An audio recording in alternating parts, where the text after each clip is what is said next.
Assalamualaikum warahmatullahi wabarakatuh. Perkenalkan, nama saya Muhammad Faizal Nur Setiawan dengan NIM 112310470, Matkul Manajemen Sumber Daya Manusia dengan dosen pengampu Bu Sinta S. Herianti, SH, MM, CH, RM. Saya di sini akan mempresentasikan manajemen sumber daya manusia di perusahaan saya guna memenuhi tugas UAS semester ganjil. Di dalam pembahasan saya kali ini, saya akan membahas beberapa hal.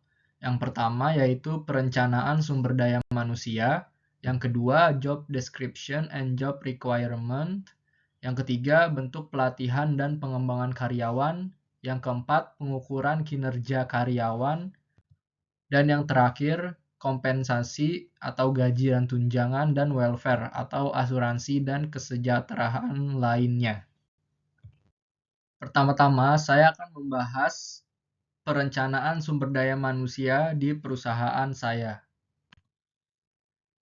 Jadi perencanaan sumber daya manusia ini adalah proses sistematis untuk memastikan bahwa organisasi memiliki jumlah, kualitas, dan keterampilan tenaga kerja yang sesuai untuk mencapai tujuan strategisnya.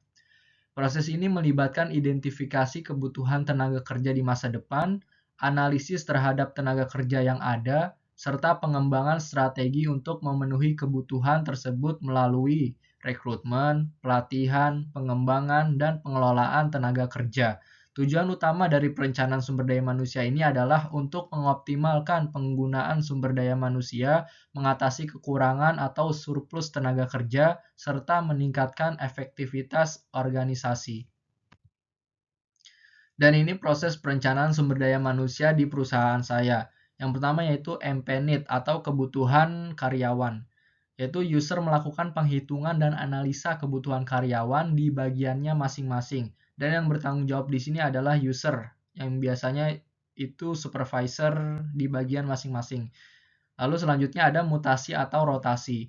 Apabila terdapat kebutuhan, user mencari ketersediaan kandidat di internal dengan cara mutasi atau rotasi. Namun, apabila tidak ada atau user membutuhkan kandidat baru, maka user mengisi form MP request yang akan dikirim ke HRD. Dan yang bertanggung jawab di sini adalah HRD. Lalu selanjutnya, user melengkapi dan menyerahkan MP request ke HRD. User melakukan jumlah dan spesifikasi kebutuhan dan menyerahkan MP request yang telah ada approval BOD ke HRD recruitment. Dan yang bertanggung jawab di sini adalah HRD. Lalu selanjutnya HRD cek kelengkapan dan terima MP request. HRD recruitment melakukan cek kelengkapan isi dan approval MP request. Apabila lengkap maka dapat diterima, namun apabila tidak lengkap maka dikembalikan ke user. Dan yang bertanggung jawab di sini adalah HRD. Lalu selanjutnya WIS, proses penerimaan karyawan. A. Apabila kebutuhan karyawan yang diminta adalah dengan berlatar belakang pendidikan SMK, maka dapat diproses sesuai dengan WIS, proses penerimaan karyawan dengan flow penerimaan SMK. Dan apabila kebutuhan karyawan yang diminta adalah dengan berlatar belakang pendidikan S1 atau D3, maka dapat diproses sesuai dengan WIS penerimaan karyawan S1 atau D3 dengan flow proses penerimaan S1 atau D3. Lalu selanjutnya WIS penempatan karyawan.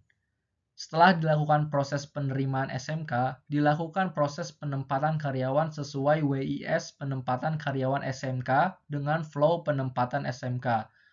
Dan setelah dilakukan proses penerimaan S1 atau D3, dilakukan proses penempatan karyawan sesuai WIS penempatan karyawan S1 atau D3 dengan flow penempatan S1 atau D3. Dan ini adalah bukti pendukung proses perencanaan sumber daya manusia di perusahaan saya. Dan yang kedua, saya akan membahas soal job description dan job requirement di perusahaan saya. Pengertian job description dan job requirement adalah, yang pertama, job description atau deskripsi pekerjaan adalah dokumen yang menjelaskan tugas, tanggung jawab, wewenang, dan tujuan dari suatu posisi dalam organisasi. Dokumen ini dirancang untuk memberikan gambaran yang jelas tentang apa yang diharapkan dari seorang yang memegang jabatan tersebut. Sedangkan job requirement atau persyaratan pekerjaan adalah kualifikasi, keterampilan, pengalaman, dan atribut lain yang harus dimiliki kandidat untuk memenuhi syarat suatu posisi kerja. Persyaratan ini biasanya tercantum dalam iklan lowongan pekerjaan. Dan ini adalah contoh job description and job requirement di perusahaan saya. Contohnya ini untuk posisi production unit leader. Job description-nya yaitu memastikan proses produksi berjalan dengan baik sesuai perencanaan untuk mencapai target perusahaan. Lalu mengembangkan dan meningkatkan sistem kerja untuk memastikan proses kerja berjalan secara efektif dan efisien. Lalu job requirements-nya yaitu memiliki gelar diploma atau D3 di bidang teknik pengecoran, teknik mesin atau teknik proses manufaktur. Lalu pria dengan usia maksimal 25 tahun, lalu fresh graduate yang memiliki kemauan untuk belajar dan mengembangkan diri, lalu memahami alur proses produksi dan aspek-aspek dalam industri manufaktur, khususnya dalam produksi pengecoran. Lalu memiliki jiwa kepemimpinan serta kemampuan koordinasi dan pemecahan masalah yang baik. Dan yang terakhir bersedia ditempatkan di Karawang, Jawa Barat. Dan ini adalah bukti pendukung job description and job requirement di perusahaan saya. Lalu di sini saya akan membahas bentuk pelatihan dan pengembangan karyawan di perusahaan saya.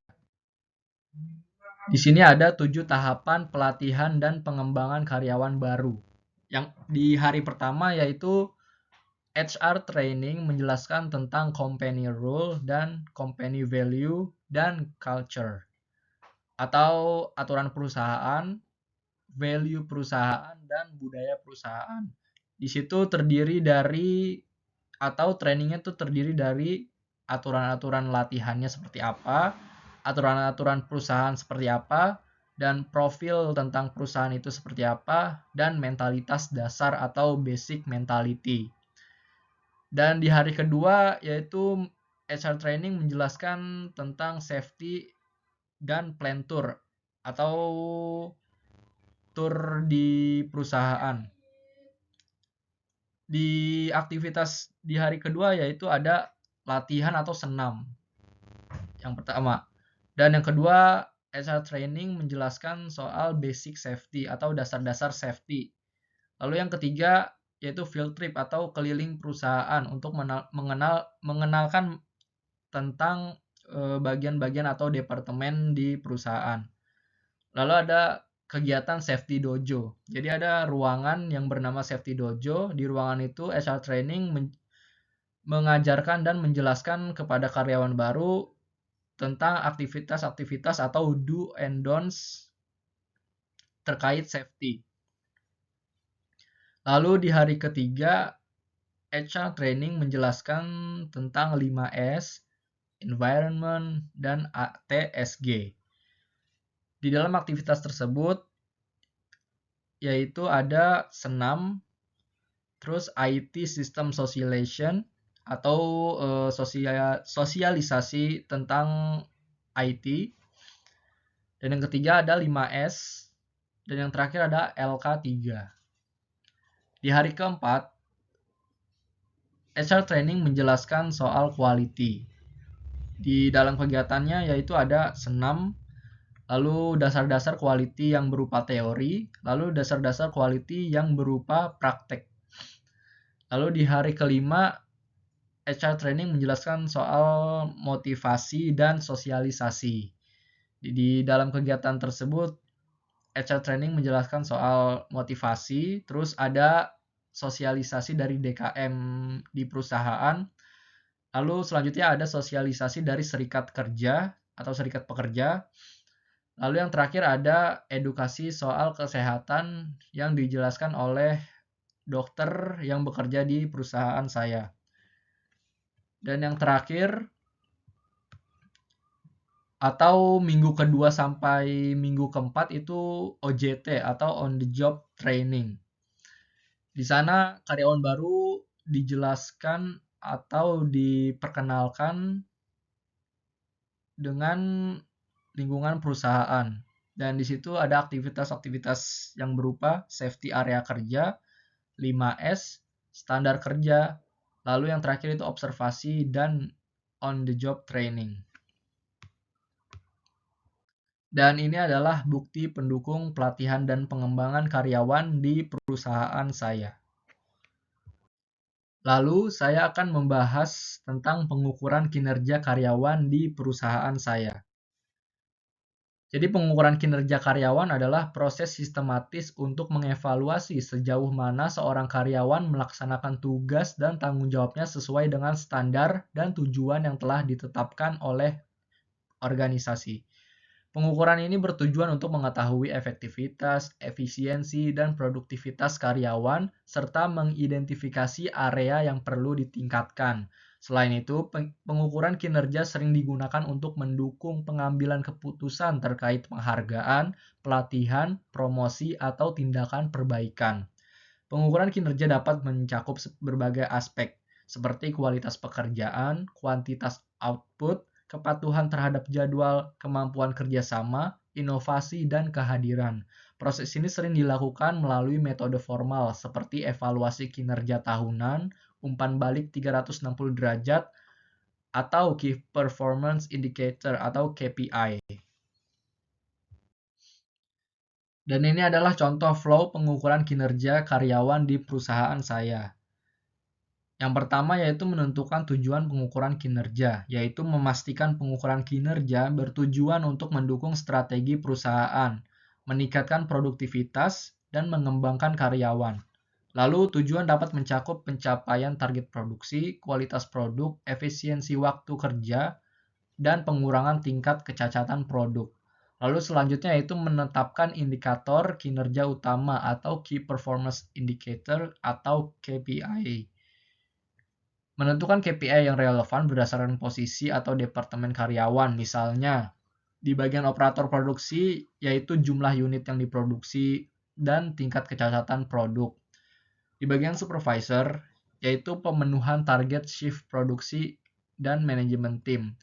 Dan di bagian quality control atau QC yaitu jumlah produk yang memenuhi standar kualitas. Dan di bagian teknisi yaitu durasi perbaikan mesin dan jumlah laporan kerusakan yang diselesaikan. Selanjutnya adalah pengumpulan data kinerja. Jadi menggunakan berbagai metode untuk mengumpulkan data seperti catatan harian produksi, yaitu jumlah produk yang dihasilkan per shift, laporan QC, yaitu persentase produk cacat, rekaman absensi, yaitu kehadiran dan kedisiplinan, dan pengamatan langsung, yaitu evaluasi etos kerja dan sikap karyawan. Lalu selanjutnya adalah evaluasi kinerja secara berkala. Menjadwalkan evaluasi secara rutin, bulanan, kuartalan, atau tahunan, dan melakukan pertemuan antara karyawan dan atasan untuk membahas hasil kinerja karyawan. Dan bisa menggunakan metode evaluasi seperti skala penilaian atau rating scale dan 360 degree feedback yang melibatkan atasan, rekan kerja, dan bawahan. Lalu selanjutnya adalah analisis kinerja karyawan, yaitu membandingkan hasil kinerja dengan target yang telah ditentukan, mengidentifikasi kekuatan dan kelemahan karyawan, dan mencari tahu penyebab kegagalan jika ada, seperti masalah teknis atau kebutuhan pelatihan. Lalu selanjutnya yaitu memberikan umpan balik dan rekomendasi, yaitu memberikan umpan balik yang spesifik dan konstruktif kepada karyawan. Contoh umpan baliknya yaitu yang positif adalah Anda berhasil mencapai 110% dari target produksi bulan ini, kerja bagus. Lalu kalau umpan balik konstruktifnya yaitu tingkat kecacatan produk masih 5%. Mari kita diskusikan cara untuk meningkatkan akurasi saat proses produksi. Lalu selanjutnya yaitu pengembangan karyawan. Jadi merekomendasikan pelatihan atau program pengembangan untuk meningkatkan kinerja. Contohnya yaitu pelatihan teknis untuk operator, manajemen waktu untuk supervisor, dan workshop peningkatan keterampilan QC. Lalu selanjutnya yaitu pemberian reward atau sanksi. Reward contohnya yaitu bonus, promosi, atau penghargaan untuk karyawan. Dan sanksi contohnya yaitu peringatan tertulis atau pengurangan insentif bagi karyawan.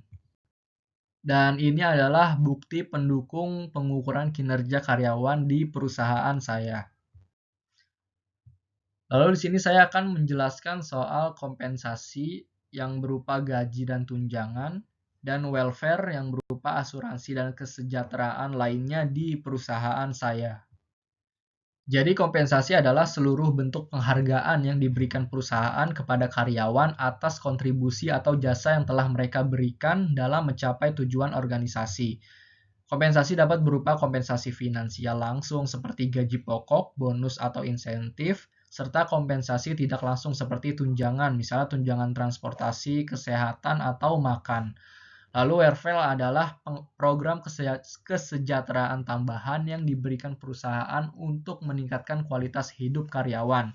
Welfare seringkali mencakup jaminan sosial, asuransi kesehatan, dana pensiun, fasilitas kerja, dan berbagai program yang bertujuan memberikan rasa aman dan kepuasan kerja kepada karyawan.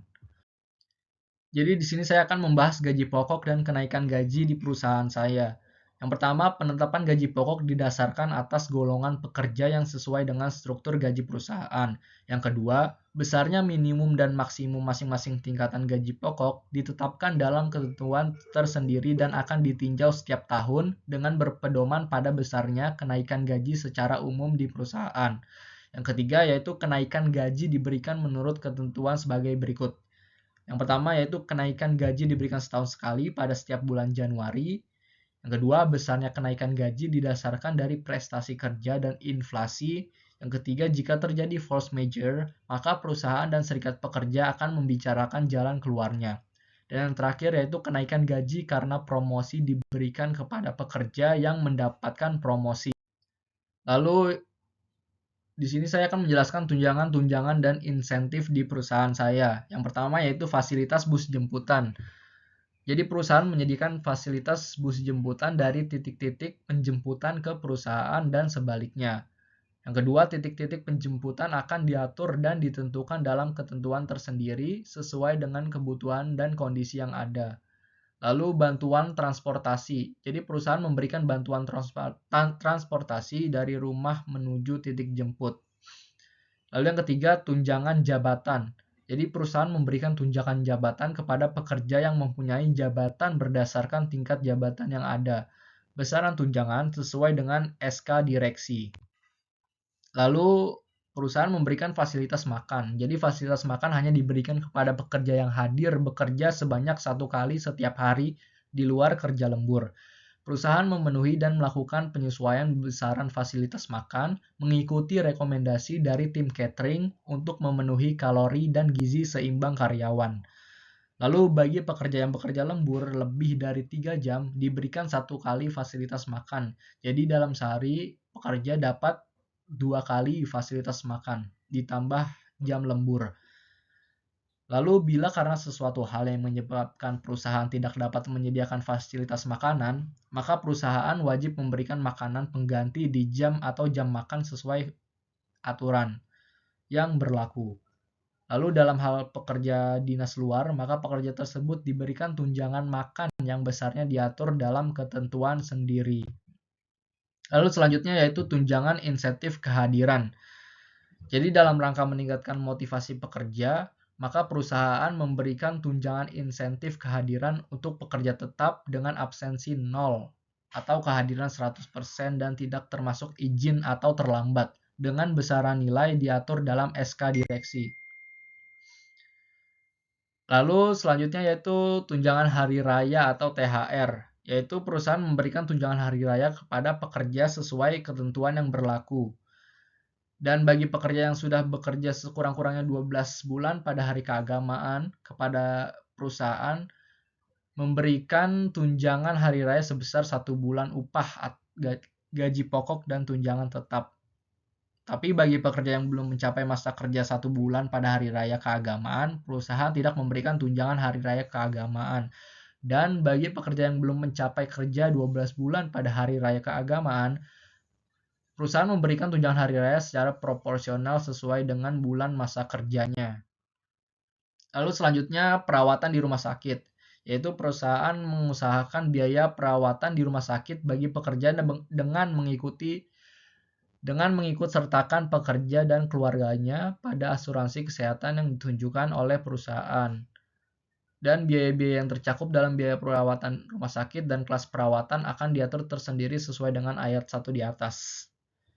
Bantuan pengobatan akan menjadi hak pekerja jika pekerja dan atau keluarganya sakit yang dibuktikan dengan kwitansi yang ditandatangani oleh dokter yang berwenang atau rumah sakit dan apotek.